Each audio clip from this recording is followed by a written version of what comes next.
Today's story by Voice Tales. The Minister's Secret. A saintly reputation. A stolen identity. A sin buried deep.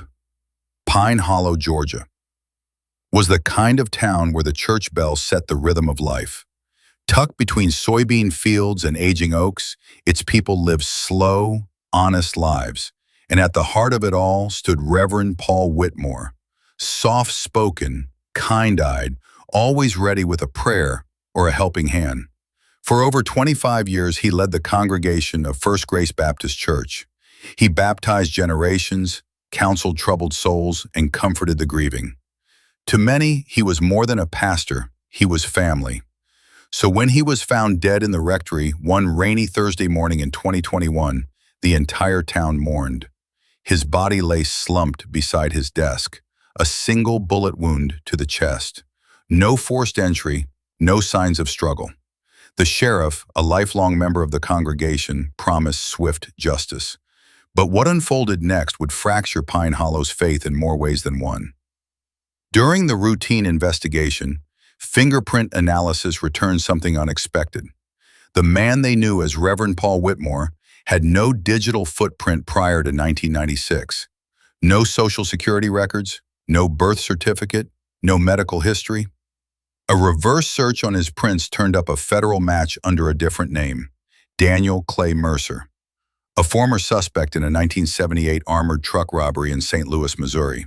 The heist had left one guard dead and over $2.1 million missing. Mercer had disappeared shortly after, presumed dead or fled overseas. Now, nearly 40 years later, it appeared he had been living among them, marrying couples, comforting the sick, baptizing newborns, all while hiding from a violent past.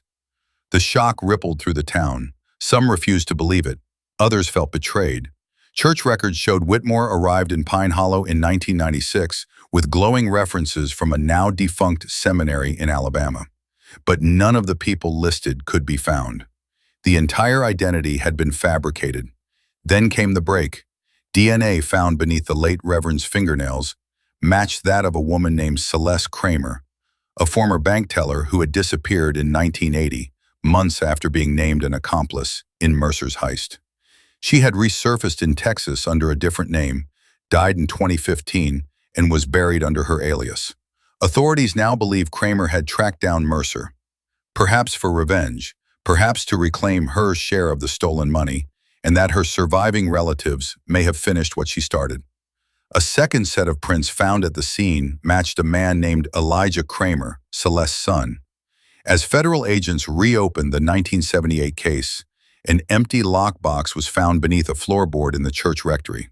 Inside, aged Polaroids of the original heist, cut-out newspaper articles, and one final uncashed cashier's check for $200,000, dated July 12, 1978. Now,